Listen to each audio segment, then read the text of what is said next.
Good morning, students. In this video of chapter solution, we will discuss about abnormal values of colligative properties. अणुसंख्य गुणों का अपसामान्य मान।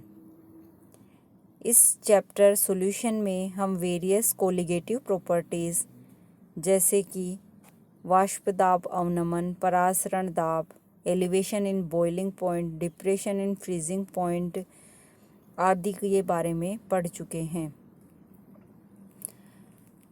ये सभी colligative properties किसी भी सॉल्यूशन में प्रेजेंट सोल्यूट के नंबर ऑफ पार्टिकल्स पर डिपेंड करती है।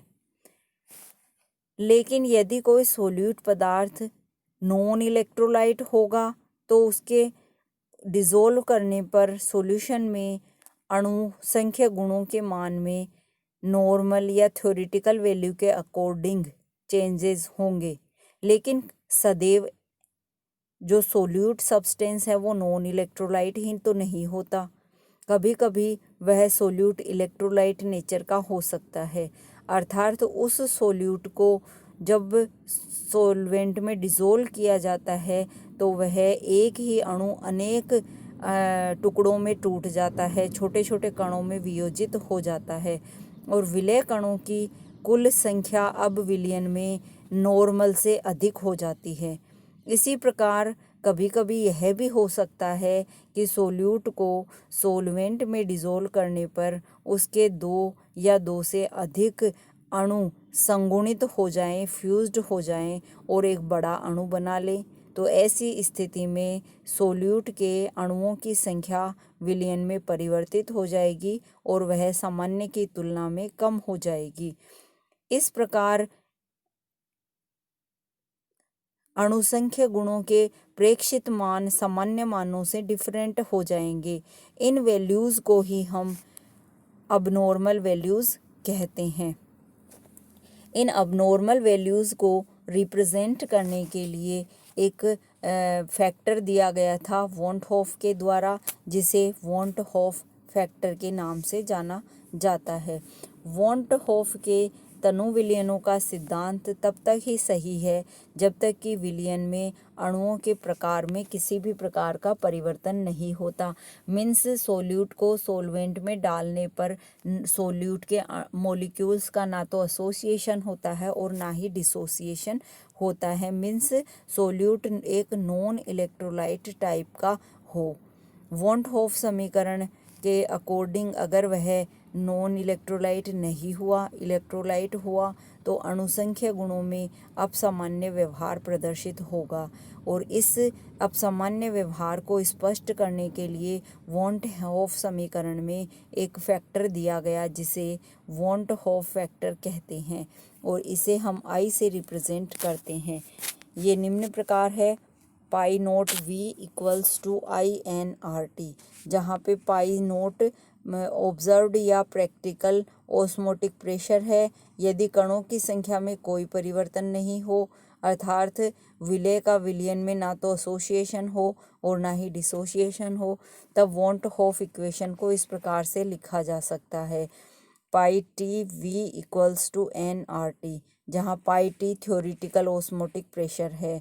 Equation 93 is divided by 94। इससे आई की वैल्यू हमारे पास आ जाएगी pi naught upon pi T. बाकी सारी वैल्यूज़ कट हो जाएंगी। तो पाई नोट क्या है? परासरण दाब का प्रेक्षित मान है और पाई टी पराक्षणिक दाब का सैद्धांतिक मान है। लेकिन हम यह जानते हैं कि ये जो ऑस्मोटिक प्रेशर है पाई, वो वाष्प दाब अवनमन डेल्टा पी और एलिवेशन इन बॉइलिंग पॉइंट तथा depression in freezing point delta TF, इन सभी के डायरेक्टली प्रोपोर्शनल होता है।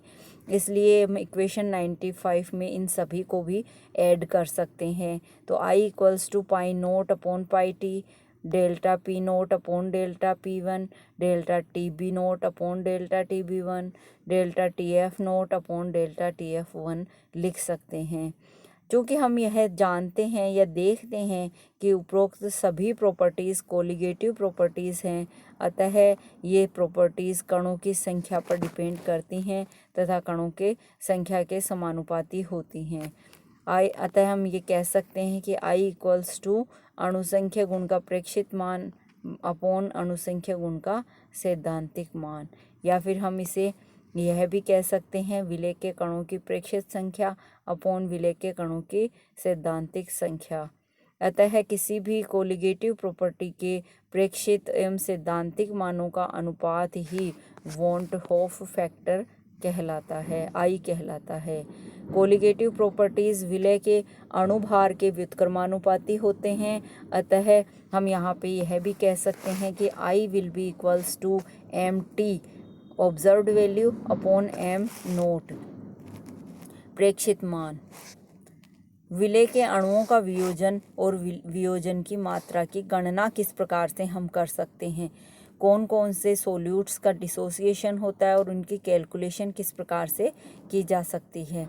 देखिए सोल्ट्स होते हैं जैसे सोडियम क्लोराइड है, पोटेशियम क्लोराइड है, पोटेशियम हाइड्रोक्साइड है, कॉपर सल्फेट है, ये सभी सोल्ट जो होते हैं एसिड होते हैं, बेस होते हैं, और जितने भी इलेक्ट्रोलाइट होते हैं वे सभी सॉल्वेंट में डालते ही डिज़ोल्व होते ही आयोनाइज हो जाते हैं। इस प्रकार एक सामान्य अणु दो अणुओं में या दो से अधिक आयनों में टूट जाता है, जिससे विलेय कणों की संख्या अब सामान्य संख्या से बढ़ जाती है, अधिक हो जाती है। अब विलयन में क्या होगा, वियोजित होने वाले पदार्थों के प्रेक्षित अणुभार उनके सामान्य अणुभारों से कम हो जाते हैं। इसको एक एग्जाम्पल से समझ सकते हैं। जैसे माना कि हमने 1 ग्राम मोल इलेक्ट्रोलाइट लिया जो कि AB है, उसको जल में डाइल्यूट विलयन बनाने के लिए घोल दिया गया, और अल्फा इसकी वियोजन की मात्रा है, डिग्री ऑफ डिसोसिएशन है। वियोजन होने पर हमें अल्फा ग्राम मोल A+ और अल्फा ग्राम मोल B- के प्राप्त हो जाएंगे। 1 - अल्फा ग्राम मोल अवियोजित रह जाएंगे। हम यहाँ देख सकते हैं इक्वेशन दिया गया है। AB का एक इलेक्ट्रोलाइट है जिसे हमने सोल्यूट में डिज़ोल्व किया है, और फिर क्या होगा, सोल्यूट में डिज़ोल्व करने पर ये A+ और B- में डिसोसिएट हो गया। माना कि AB के प्रारंभ में मोल 1 थे तो, और A+ और B- के 0 थे, क्योंकि प्रारंभ में प्रोडक्ट के कोई मोल नहीं थे। फिर कुछ समय बाद या T समय बाद 1 - अल्फा मोल AB के बच गए, तो अल्फा A+ और B- के मोल हमें प्राप्त हो जाते हैं। अतः हम ये कह सकते हैं कि वियोजन के पश्चात कणों की संख्या कितनी हो गई, हम जितने भी कण अब उपस्थित हैं वियोजन के पश्चात उन सभी को ऐड कर लेते हैं। 1 - अल्फा तो बच गए AB के, अल्फा बच गए A+ के, और अल्फा बच गए B- के, तो इनका टोटल हो गया 1 + अल्फा ग्राम मोल। लेकिन वियोजन से पहले कणों की संख्या थी 1 ग्राम मोल, वियोजन के पश्चात हो गई 1 + अल्फा, यानी ये तो बढ़ गई, तो वियोजन के पश्चात कणों की संख्या 1 + अल्फा हो गई। अतः I क्या होगा, I will be equals to विलेय के कणों की प्रेक्षित संख्या अपॉन विलेय के कणों की सैद्धांतिक संख्या। प्रेक्षित संख्या कितनी आ रही है, 1 + अल्फा आ रही है। सैद्धांतिक संख्या हमने कितनी मानी थी, 1 मानी थी, तो अल्फा की वैल्यू क्या हो गई, डिसोसिएशन की वैल्यू कितनी आ गई, यहाँ से कैलकुलेट करने से I - 1। कणों की संख्या में वृद्धि के कारण अणुभार भी प्रभावित हो जाता है। अतः इक्वेशन 98 को हम इस प्रकार से भी लिख सकते हैं, I इक्वल्स टू विलेय के अणुभार का सैद्धांतिक मान बटे विलेय के अणुभार का प्रेक्षित मान इक्वल्स टू कितना आ जाएगा, 1 + अल्फा। इस प्रकार विलेय का अणुभार ज्ञात करके हम अल्फा और I दोनों को ज्ञात कर सकते हैं। अल्फा यहाँ पे वियोजन की मात्रा है और I यहाँ पे वॉन हॉफ फैक्टर है। यदि विलेय AB के 1 मोल के जगह हम M मोल ले लें और वियोजन पर यह स्मॉल n आयन दे, तब डिसोसिएशन के बाद में क्या होगा, कुल अणुओं की संख्या इक्वल्स टू अवियोजित इलेक्ट्रोलाइट के अणुओं की संख्या प्लस आयनों की संख्या, तो ये हो जाएगी M1 + alpha plus MN alpha. इनको सोल्व कर लें अपन, तो स्मॉल m 1 + n-1 अल्फ़ा, और इसको सोल्व करने पर हमारे पास आ जाएगा अल्फ़ा इक्वल्स टू i-1/n-1। इस प्रकार से हम क्या कर सकते हैं, i और n की वैल्यू को ज्ञात होने पर अल्फ़ा की वैल्यू को ज्ञात कर सकते हैं। ये तो बात हो गई या आई की कैलकुलेशन हो गई जब विलेय के अणुओं का डिसोसिएशन होता है सोलवेंट में डिज़ोल्व करने पर। लेकिन अगर ऐसा हो विलेय के अणुओं का एसोसिएशन हो जाए सोल्यूट को सोलवेंट में डिज़ोल्व करने पर, तो हम एसोसिएशन की मात्रा की कैलकुलेशन किस प्रकार से कर सकते हैं। बहुत से जो ऑर्गेनिक सब्सटेंसेस होते हैं वो सोलवेंट में डिज़ोल्व करने पर एसोसिएट हो जाते हैं। जैसे कि एसिटिक एसिड है, उसको वाटर में डालने पर या डिज़ोल्व करने पर उसका एसोसिएशन हो जाता है। बेंजोइक एसिड का एसोसिएशन हो जाता है। फिनोल को अगर बेंजीन में डाला जाता है तो फिनोल का एसोसिएशन हो जाता है। और इस समय क्या होगा, विलेय के कणों की संख्या सामान्य की संख्या से कम हो जाएगी और विलयन में संगुणित होने वाले पदार्थों के प्रेक्षित अणुभार उनके सामान्य अणुभारों से अधिक हो जाते हैं। माना कि 1 मोल विलेय लिया हमने उसको विलायक की एक निश्चित मात्रा में डाइल्यूट सॉल्यूशन बनाने के लिए घोला और इसके स्मॉल अणु विलयन में एसोसिएट होकर एक बड़ा अणु बना लेते हैं AN। और माना हम यहाँ पे अल्फ़ा को मान लेते हैं, अल्फ़ा A के एसोसिएशन की मात्रा है।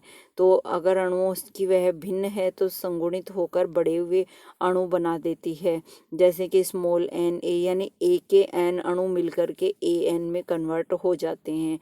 इनिशियली इसका 1 मोल था तो इसके प्रोडक्ट के 0 मोल थे। एसोसिएशन हो गया तो ये 1 - अल्फ़ा बच गया और ये अल्फ़ा/n हो गया। अब असंगुणित अणुओं की संख्या हमारे पास 1 - अल्फ़ा है और संगुणित अणुओं की संख्या अल्फ़ा/n है। तो वियोजन या एसोसिएशन के बाद कुल अणुओं की संख्या कितनी हो गई, 1 - अल्फ़ा प्लस अल्फ़ा/n हो गई। यहाँ से आई की वैल्यू को कैलकुलेट कर सकते हैं।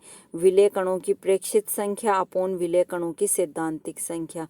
आई इक्वल्स टू विलेय कणों की प्रेक्षित संख्या कितनी होगी, 1 - अल्फ़ा प्लस अल्फ़ा/n और सैद्धांतिक संख्या हमारे पास 1 है ही।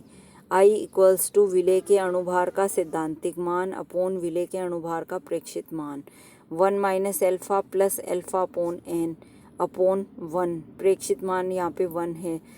इसी तरीके से आई इक्वल्स टू ये कितना आ जाएगा, सैद्धांतिक अणुभार के उसमें अपन ने निकाला और अपॉन प्रेक्षित या प्रायोगिक अणुभार 1 - अल्फ़ा प्लस अल्फ़ा/n अपॉन 1 आ गया। अल्फ़ा की वैल्यू यहाँ से हम कैलकुलेट कर सकते हैं, n 1 - i अपॉन n - 1। यहाँ पे n तथा ऑब्जर्व्ड मोलिकुलर वेट ज्ञात होने पर हम एसोसिएशन की मात्रा अल्फ़ा को और वॉन्ट ऑफ फैक्टर आई को हम ज्ञात कर सकते हैं। एसोसिएशन और डिसोसिएशन से संबंधित यहाँ पे कुछ न्यूमेरिकल्स दिए गए हैं।